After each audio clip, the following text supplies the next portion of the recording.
m'a annoncé, Gabriel Mokia est avec nous. Bonsoir, monsieur Mokia. Bonsoir, monsieur le journaliste. Vous êtes le président national du MDECO. Oui. Une formation politique dont vous êtes l'initiateur, un parti qui fait partie de l'Union sacrée depuis un certain temps. Oui. Gabriel Mokia, on commence par ce sujet brûlant d'actualité. C'est donc la lettre ou la correspondance que les députés provinciaux du Nord Kivu ont adressée au président de la République. Eux, les 17, estiment qu'il faille résoudre cette crise sécuritaire par des moyens pacifiques, en soutien justement ou en relayant, soutenant la position des chefs d'État de la communauté est-africaine. Vous personnellement, vous connaissez les élus provinciaux du Nord Kivu. Comment avez-vous accueilli cette nouvelle? Bon, de tout, qu'est-ce que vous appelez soutenir par des moyens pacifiques? C'est-à-dire que là où les assaillants ont pris le territoire, donc on doit faire du pacifique comme ça, et ils restent avec ces territoires, et nous restons de l'autre côté. Apparemment, les élus provinciaux du Nord Kivu sont pour le dialogue avec le Rwanda, le dialogue avec les terroristes du M23, les ADF, parce que le sang a beaucoup coulé, la population dans l'errance. Mais vous connaissez les positions, c'est-à-dire dialoguer avec eux. Ils vont nous poser des conditions, ils doivent être des gouverneurs, ils doivent être des ministres, ils doivent être ceci, ils doivent prendre aussi position comme si c'était les Congolais. Or que, à mon entendement, ces gens ne veulent pas rester des Rwandais. Ils veulent rester Rwandais Congolais. Quand nous parlons comme ça, leurs avocats nous menacent, ils vont nous traduire ici la scène internationale.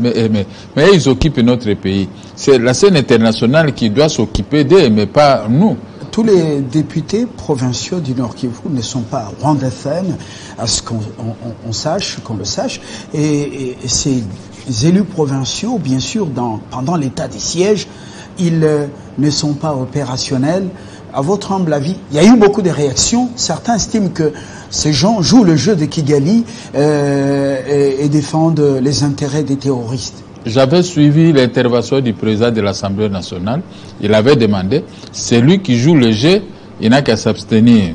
Ou soit il doit quitter et retourner au Rwanda pour commencer à se battre avec nous.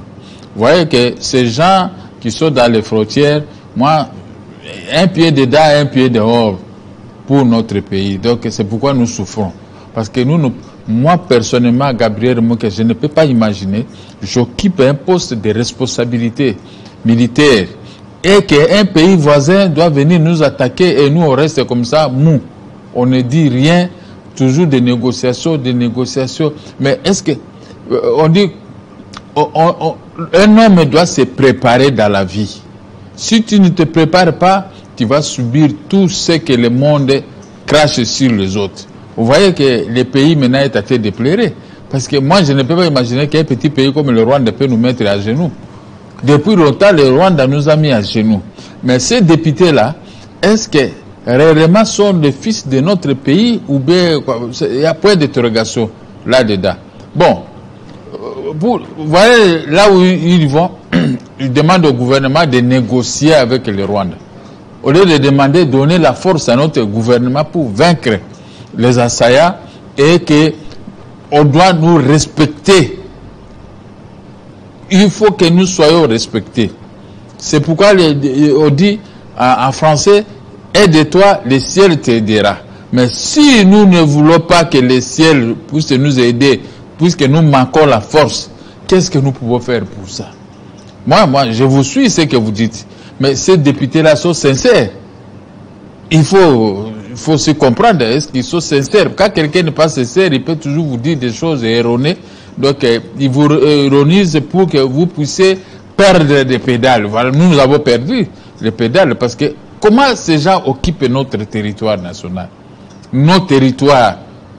Ils occupent nos territoires. C'est une infraction. L'armée vient donc de démentir des rumeurs persistantes et surtout relevant de l'intox annonçant la prise des localités et des cités importantes par la milice rwandaise. Et l'armée nous a fixé, vous le suivrez dans le journal, notre édition vespérale des 19h. Gabriel Mokia, Bunagana est occupé.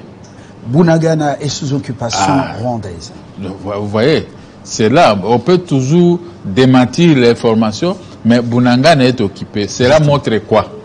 Qu'est-ce que le peuple peut espérer pour ça? Ça fait très longtemps que Bunagana est occupé. Une députée européenne a dit que la communauté internationale et l'Union européenne connaissent ce qui se passe au Congo, ce calvaire, mais ferment les oreilles. Et maintenant, cette députée dit que les Congolais eux-mêmes qui vont se libérer, qui vont s'entraider pour sortir de cette situation. Ça vous interpelle? Oui, parce que vous savez que l'Union européenne est là pour les intérêts des Européens, pas pour les intérêts des Africains. Vous voyez ce qui se passe en Ukraine. Tout est branché sur l'Ukraine. L'Ukraine reçoit tout, des milliards de dollars, de ceci, de cela. Mais ici, chez nous, qu'est-ce qui manquait à l'Europe de pouvoir nous aider pour qu'on puisse chasser les ennemis? Mais on ne nous aide pas, nous sommes restés abandonnés, nous sommes comme des orphelins maintenant. Pour le moment, la RDC ne peut pas se taper la poitrine parce que la RDC maintenant est sous occupation. Alors, ces députés de l'Union européenne, ils n'ont pas besoin de nous. Nous sommes des nègres. On n'a pas besoin de nous. Que vous mourrez ou quoi, vous voyez ce qui s'est passé à Turquie. Vous voyez les aides qu'on envoie là-bas. Mais ce qui se passe chez nous, à l'est de la République démocratique du Congo, nos concitoyens sont dans la rue. Dans les rues de l'est. Dans des églises, dans ceci, parce que ces gens manquent des endroits pour dormir. Ce n'est pas du tout sérieux. Ça, c'est le gouvernement. On doit interpeller le gouvernement. C'est le gouvernement qui doit nous éclaircir clairement. Je gère les citoyens. Il faut protéger la population congolaise, comme dit la Constitution. Mais qu'est-ce que le gouvernement attend pour protéger notre peuple?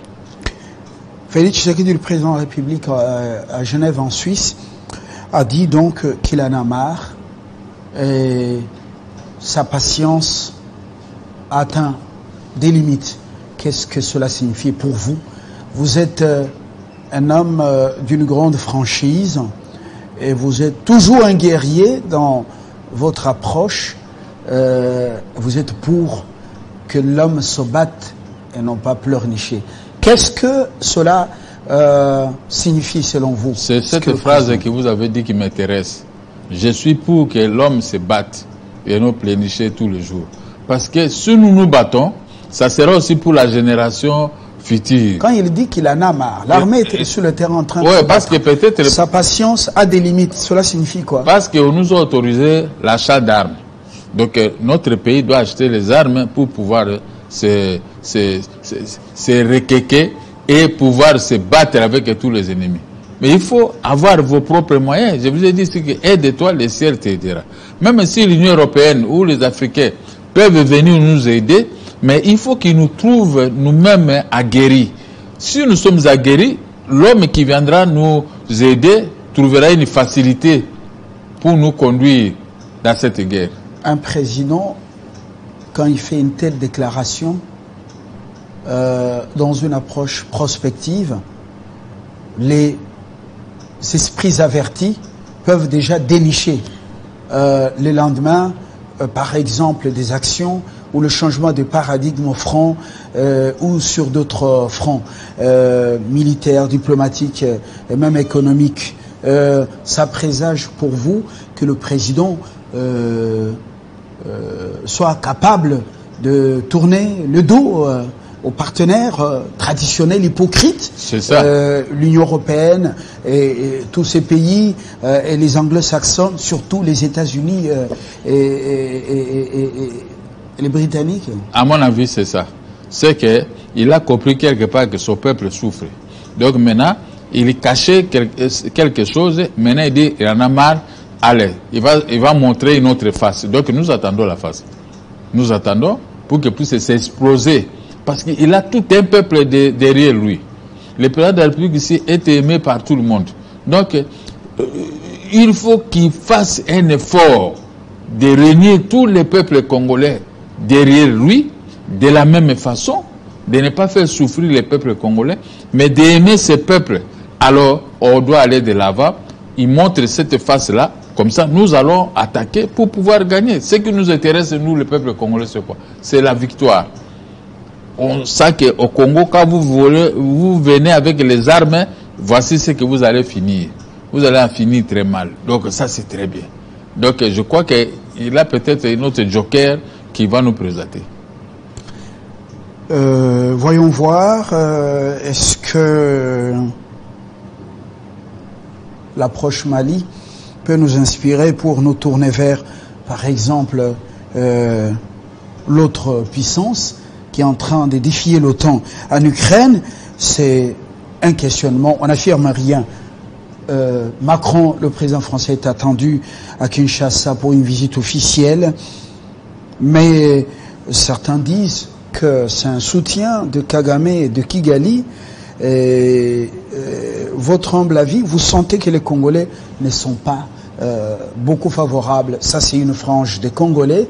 Quelle est votre réaction personnelle? Comment on peut être favorable à Macron? Macron, il combat Poutine, malignement. Mais Poutine est tenté de sauver les Africains. Partout où les Wagner passent, ces éléments arrivent à dédouaner l'Afrique. Mais alors, Macron, il joue un double jeu. Il fait semblant de parler avec Poutine, la nuit, il attaque. Donc, la nuit, il cause avec lui, mais la journée, il attaque sous couvert de l'OTAN. Donc, ça, en tout cas, sa présence ici, je ne sais pas. Et puis, souvenez-vous qu'il n'y a pas l'OTAN, il a donné 20 millions de dollars au Rwanda pour la traité de l'armée. C'était l'Union européenne pendant la présidence tournante de l'Union européenne qui est assumée par la France. Alors maintenant il a pesé de ce poids pour que cet argent puisse atterrir au Rwanda. Donc quelqu'un qui soutient les Rwandais à 100%. Donc c'est-à-dire que peut-être il se moque de nous seulement. On va voir sa visite, ça va produire quoi, parce que lui il est avec les Rwandais. Souvenez-vous que ceux qui avaient tué Habyarimana, ils sont exemptés des poursuites judiciaires. La France, les juges, Bourget, juge Bruguière, il avait fait ce rapport. Après, il a changé les rapports. Vous voyez? Auparavant, c'était une condamnation de Kagame. Et maintenant, il a changé les rapports. On est en train de les couvrir. Donc, comment nous pouvons faire confiance à un tel pays? La France ne joue pas un étranger. C'est ce qui n'intéresse pas les Africains. Vous voyez l'Afrique de l'Ouest, comment ils se lamentent, comment ils sont contre la France. Parce que il faut, quand je dis je suis ton ami, je suis sincèrement ton ami. Dans tout ce que nous faisons, je vous montre ma confiance. Mais maintenant, avec la France, est-ce qu'on aura une confiance? Parce que la France est très égal avec le Rwanda. Est-ce que les choses ne peuvent-elles pas changer? Par exemple, on sent que le monde est dynamique. Le petit Rwanda,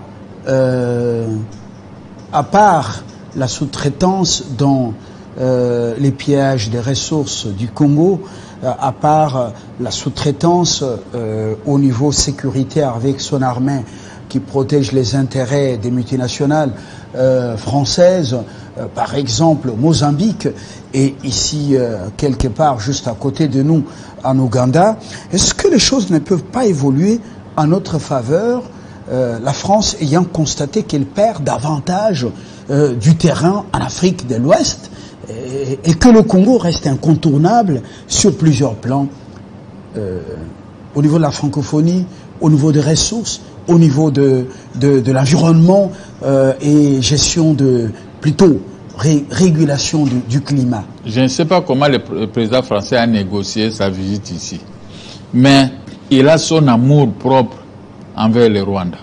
Mais nous, je mets un point d'interrogation. Nous avons des richesses. Les Rwandais pillent nos richesses pour vendre à tous ces pays-là. Et est-ce que vous croyez vraiment qu'il est venu ici en âme et conscience, il peut nous faire quelque chose? Moi, je ne crois pas. Et la politique est dynamique. Il change. La politique est dynamique. Les choses peuvent toujours évoluer dans le sens positif. Pour la RDC, on sent que nous, on a plus d'atouts que le Rwanda. Est-ce que Macron ne peut pas faire évoluer les choses, même si à l'Élysée, elle a annoncé l'objet de sa visite, et principalement, c'est la recherche biomédicale à travers l'INRB, c'est aussi donc l'environnement, principalement, nous sommes le leader de l'Afrique qu'on appelle le bassin du Congo en matière de gestion des régulations du climat. Gabriel Mokia, est-ce qu'on ne peut pas évoluer quand même? Qu'est-ce que nous gagnons là tout ça? Mais le Rwanda gagne avec les richesses du Congo tous les jours. J'étais hier des éleveurs de bétail. Aujourd'hui, ils exportent les diamants, l'or, ils exportent tout, les coltans, les cassitérites, tout ça. Mais cela vient de notre pays. Mais la communauté internationale est à train de voir. L'Union africaine est à train de tout voir. Qu'est-ce qui manque à ces gens de prendre une décision finale, comme ils sont à train de prendre une décision en Ukraine? Nous ne pouvons pas être comme l'Ukraine, surtout que nous sommes un pays riche. Mais nous donnons tout. D'ailleurs, les Congolais ne sont pas très difficiles. Mais nous donnons tout. Mais qu'est-ce qui manque à ces gens-là de nous aider? Quand vous comptez sur eux, moi je ne crois pas. Si l'Union européenne se réunit à votre faveur, là, vous pouvez avoir des atouts pour pouvoir gagner cette guerre. Mais l'Union européenne est sous la coupe d'une femme qui est là, qui dirige l'Union européenne. Moi, je ne crois pas. Et vous voyez comment ils combattent Poutine. Alors que Poutine s'est bien justifié qu'il ne voulait pas que l'Union européenne puisse, l'OTAN puisse mettre ses missiles en Ukraine. Parce que l'Ukraine égale la Russie. Mais voilà comment on détourne les choses. On croit que Poutine est mauvais. Non, Poutine n'est pas mauvais. Gouverner, c'est prévoir. Laisser l'ennemi s'armer tout autour de ta porte, là, c'est mauvais pour toi. Et quand Poutine vient, justement, c'est à travers Wagner. Ce n'est pas l'armée russe qui vient donc au secours des Africains. Mais sur son impulsion. Oui. Partout où Wagner s'est installé, même s'il y a justement des victoires qui se multiplient sur les terroristes, mais c'est pas le ciel quand même, hein, c'est pas le ciel. Hein. Mais Wagner donne l'espoir quand même. C'est pas le ciel au Mali, c'est pas le ciel au Burkina Faso. Mais parce que même chez toi des rats, Wagner est là, mais c'est pas le ciel. Hein. Parce qu'il y a des combats qui ont commencé avant. Vous voyez, les débuts du combat, c'est autre chose, mais vous ne connaissez pas l'aboutissement. Maintenant, Wagner est venu au milieu. Mais il faut qu'il combatte aussi pour pouvoir obtenir les atouts majeurs dans cette guerre. Vous voyez, partout où il passe, mais il trouve déjà les djihadistes, ils sont là. Il trouve que les Européens ont placé déjà par-ci, par-là. Donc, il y a maintenant double guerre. Alors là, qu'est-ce qu'on peut dire? Même si Wagner venait ici chez nous, il y a déjà la guerre. Il y a les pays voisins qui nous attaquent aussi sous couvert des Congolais. On dit qu'ils sont ceci, alors qu'ils ne sont pas Congolais. Et ce sont des étrangers qui nous attaquent à cause de nos richesses. Alors là, ça ne va pas. Et ça me fait rire quand j'entends les avocats rwandais disent qu'ils vont nous attaquer à la justice, nous qui critiquons peut-être, mais il faut qu'ils quittent notre pays. Moi, est-ce que vous pouvez me voir, moi, aller créer une rébellion quelque part pour aller attaquer les Rwandais? Voilà, on termine par justement cette autre question. Macron ne vient pas qu'au Congo, il est annoncé au Gabon, en Angola, au Congo-Brazzaville, je ne sais pas encore quel autre pays, mais concrètement, lorsque nous poussons loin la réflexion, Macron, dans ces pays africains, alors que le Congo est agressé, toujours quelque chose... Qu'est-ce qu'il faut redouter, selon vous? Bon, moi, je redoute sa présence ici parce que ça ne va rien changer. D'abord, il va trouver un environnement qui n'est pas propre parce que les Congolais, entre nous, on ne s'aime pas. Il va trouver ici, nous avons des cœurs très durs. Quand quelqu'un est ministre, il est ministre pour lui et sa famille. Sous la coupe du chef de l'État, bien sûr. Mais les Congolais, entre nous, nous sommes des vrais rancuniers. il n'y a pas d'amour. Mais quand un pays manque l'amour, ce que Dieu dit, l'amour du prochain, vous voyez maintenant ce qui peut arriver. Voilà, comme en Afrique, il n'y a pas l'amour. Voilà maintenant, nous souffrons. Pourquoi on dit sur Macron, tu soutiens le Rwanda et tu vas maintenant au Congo? Oui, il vit au Congo, ça c'est la politique. Peut-être pour voir, il a d'autres stratégies. Mais les Congolais en souffrent. En souffrent par les gouvernements ici qui n'aiment pas les Congolais. Hein? Nous-mêmes, nos frères qui sont dans les ministères et tout ça ne nous aiment pas. Ne nous aiment pas. L'orgueil ne prend pas les téléphones. Ce sont les gens qui se comportent comme s'ils sont avec Dieu. Alors que nous sommes tous des passagers sur la terre de nos ancêtres. Sur cette terre. Donc il faut que nous tirons une leçon que Macron est avec les Rwandais. Je ne sais pas quel est le discours qui va amener ici dans notre pays et nous allons écouter. C'est à partir de ce discours, nous allons maintenant comprendre qui est Macron. Très bien. Gabriel Mokia, je vous remercie d'être venu et d'avoir mis de la voix justement à ce sujet d'actualité brûlante en RDC, en Afrique. Merci. Le président français attendait à Kinshasa. Oui, une visite importante. On va l'écouter. Peut-être qu'il pourrait davantage changer les phrases de sa communication sur place. Mais les Congolais sont très divisés sur cette visite. Pour certains, ça ne vaut pas la peine. Il vient se moquer de nous. Pour les autres, il faut qu'il vienne et qu'il arrête seulement de nous distraire sur le volet humanitaire, qu'ils disent à leur allié Kagame de pouvoir retirer ses militaires du Congo. Le changement doit être sur le terrain et non par la bouche. Très bien. On peut parler avec la bouche, mais il faut qu'on voit que tel Bounagan est libéré, ceci est libéré, les Congolais sont rentrés dans leur pristine État. À ce moment-là, nous pouvons maintenant croire à ces chefs d'État du monde qui viennent chez nous. Merci Gabriel Mokia. Nous allons suivre l'actualité jusqu'au 5 pour pouvoir écouter de plus près le président français qui est un homme intelligent, peut-être qu'il adaptera justement sa communication aux réalités du Congo, au-delà de ce qu'il a dit à l'Élysée.